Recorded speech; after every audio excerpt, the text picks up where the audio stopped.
What we're doing today is we're up on the Emery River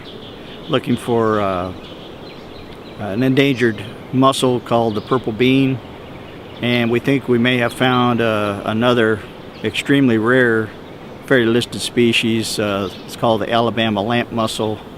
and what we need to do is get that confirmed through genetics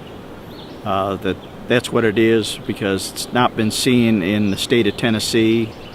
in almost 75 to 100 years. It's kind of a major find, and gives you an idea that if you give Mother Nature a chance, they have the ability to survive and recover to some degree. Most of our systems and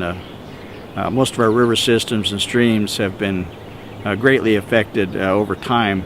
by numerous impacts, impoundments,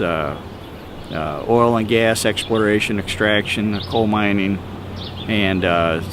it's very exciting when you do find a population that you thought was extirpated from the state of Tennessee.